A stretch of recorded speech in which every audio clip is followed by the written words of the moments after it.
Nepastoviems orams tapus pastoviu reiškiniu, ūkininkai sako, kad svarbu išauginti ne tik gausų, bet ir kokybišką derlių, nes būtent tai gali užtikrinti didesnės pajamas iš 1 hektaro. 3 dienas vykusiose agrokoncerno įmonių grupės organizuojamose didžiosiose lauko dienose susirinkę žemdirbiai neslėpė, kad iššūkių kaip niekada daug. Dėl to renkantis naujas veisles ar produktus, svarbu įsitikinti, kad viskas buvo išbandyta realiomis lauko sąlygomis. Pas juos yra rimtai žiūrima į tyrimus. Yra firmos, kurios vienais metais padaro tyrimus, nuveža į gražius laukelius, bet to tęstinumo pas juos nėra. O šičia jie gan rimtai į tą žiūri. Bandomuosius laukus atidžiai apžiūrėjo ir augalininkystės ūkio šeimininkė Danutė Baltušienė iš Kupiškio. Mes kiekvieni metai važiuojam ypač į agrokoncerno lauko dieną. Mes su agrokoncernu jau bendradarbiaujam nuo pat ūkio įkūrimo. Labai džiaugiamės, labai jų šauni komanda, labai puikūs vadybininkai. Važiuojam į kiekvieną lauko dieną ir pamatom kiekvieni metai naujų veislių, pristato naują chemiją.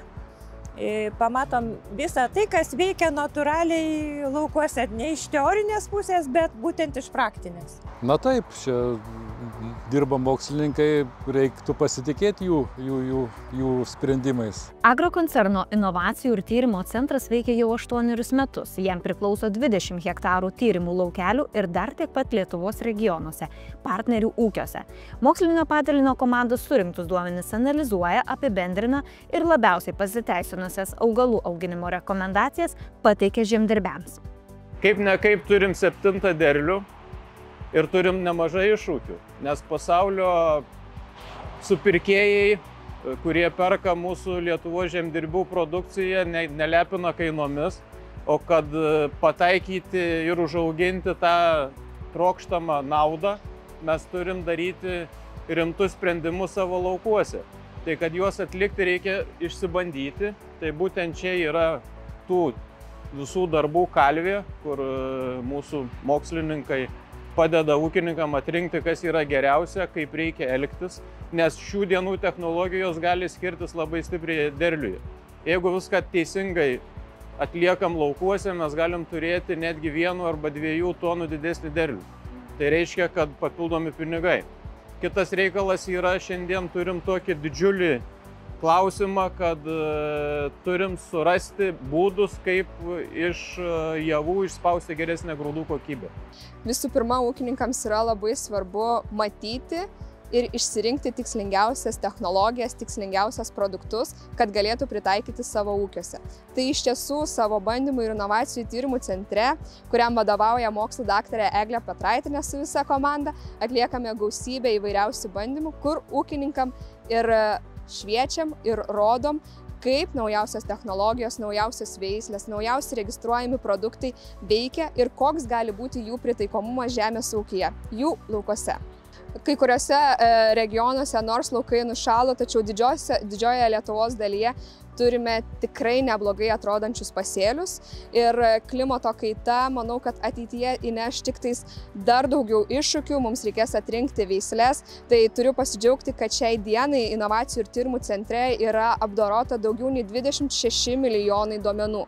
Tai yra gausybė, didelis labai duomenų skaičius, kuris ūkininkams iš tiesų duoda žinutę, kad mokslu pagrįsti sprendimai, kartais jie yra vienokie, kartais yra kitokie, tačiau galutiniam rezultate mūsų rekomenduojamos technologijos veikia ir atneša džiuginančius rezultatus.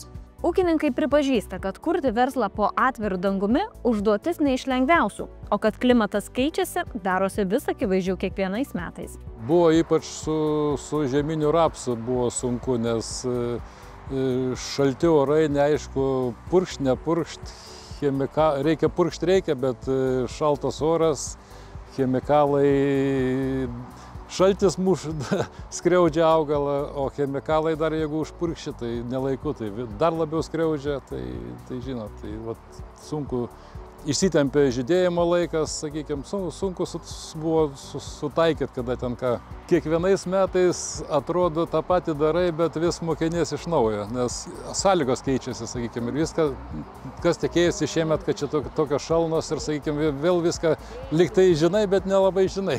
Rimtus gamtos egzaminus jau išbandė ir Danutės Baltušienės žieminiai rapsai. Pavasarinės šalnos, tiksliau sakant, nebe šalnos, o šaltis. Nes pietinios rajonuose jie gavo net iki 9 šalčio. Tai pas mus buvo maksimum 5-6.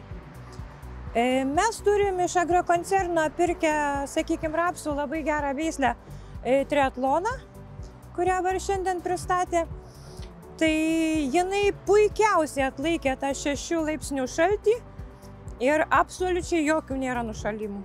Tačiau agrokoncerno direktorius pastebi, kad Lietuvoje ryškėja didelė problema. Grūdų kokybė prastėja, o tai mažina ūkininkų uždarbį. Pernai skirtumas tarp ekstra ir žemesnės klasės grūdų siekia apie 50 eurų už toną.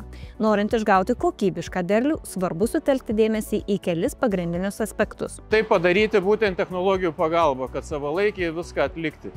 Ir kitas dalykas - laiku pasitręšti, nes kaip ne kaip pagrinde mes turim 2 dalykus. Vienas tai yra baltymų kiekis grūduose, antras yra labai svarbu, kad būtų būtent grūdai stambus. Tai stambus grūdai paprastai būna, jeigu gamta leidžia, nes dažnai būna daug saulutės ir mažai vandens. Šiemet tikimės bus kitaip, tikriausiai stambus grūdai bus. Todėl turi ūkininkai lygiai taip pat ir šiandien mokytis, ką dar pabaigti darbus kokius. Nes dar laukuose yra ką veikti, dar vasarojus tik auga, be abejo jau pradeda žieminiai kviečiai kai kur žydėti, kai kur jau į pabaigą žydėjimo, dar čia yra tam tikri darbai, kad nesugadinti būtent grūdų, nes jeigu mes nieko kartais nedarysim, o bus daug vandens, mes turėsim grūdus ne tik pašarinius, bet dar ir su užkratu, kur žmonės ir gyvuliai negali valgyti. Tai tada nežinai, kur dėti tokius grūdus. Tai supratę ūkininkai mokslininkų rekomendacijas perkelia į savo laukus. Na, mes iš agrokoncerno šiemet jau naudojam tokią inovaciją, kintamą normą jau žirnius sėjom. Rudenį jau žadam, iš jų tikriausiai nupirkti šitą jų programą ir kviečiam panaudoti tiem prastiem laukam. Geriem to nereikia, pasėjai ten viskas gerai, bet vat kur prastos žemės, tai tas, nežinau, žirniai šiemet turėtų parodyti. Matosi šiek tiek, matosi. Mes irgi bandėm tokią žirnių pagal žemėlapius agrokoncerno, jie čia šiemet davė po lauką pabandyti. Suviliojo. Jūras taip pat priduria, jeigu žemę dirbsime be išmaniųjų technologijų, didelio pelno tikėtis nereikėtų. Mes naudojam ir žemėlapius trašom, ir kalį, fosforą, dar kol kas azotą tik tai gal nenaudojam. Bet gal su laiku. Iš tiesų turiu pasidžiaugti, kad mūsų inovacijų ir tyrimų centre ūkininkams viskas yra labai aktualu ir labai įdomu yra nuo anglies kreditų pradedant iki produktų, kaip veikia, iki veislių ir galutinis rezultatas, kokie derliai ir kokie pastebėjimai netgi buvo gauti praėjusiais metais. Tai iš tų 26 milijonų duomenų jiems yra tikrai labai svarbu visa informacija. Gautomis technologijomis pastoviai dalinamės su ūkininkais išleisdami mokslinį leidinį ir kartu rengdami technologijas. Apžiūrėję bandomuosius laukelius, ūkininkai pasidalijo, kokio derliaus šiemet jie tikisi savo ūkiuose. Šiaip jau tikėsi vienaip, gaunasi kaip visada. Tai, ką žinau, prasidės tai aišku Liepos pabaigoje turbūt, nes rapsas, tikimės, sakykime, kokios 3 tonas su viršais rapso. Kviečiukai visą laiką, ten gal kokias iki 7 gal. Turim labai gražių laukų, kur našumas virš 50, tai ten tikime 6-7 kviečių, rugių gal irgi panašiai tiek, bet kur laukai labai nenašus, kur ten 20 panašiai našumo, 30, ten kažką labai priprognozuoti daug negalim. Agrokoncerno didžiosios lauko dienos vyko birželio 18-20 dienomis, o pavasarį jie surengė daugiau kaip 20 lauko dienų skirtingose šalies regionuose.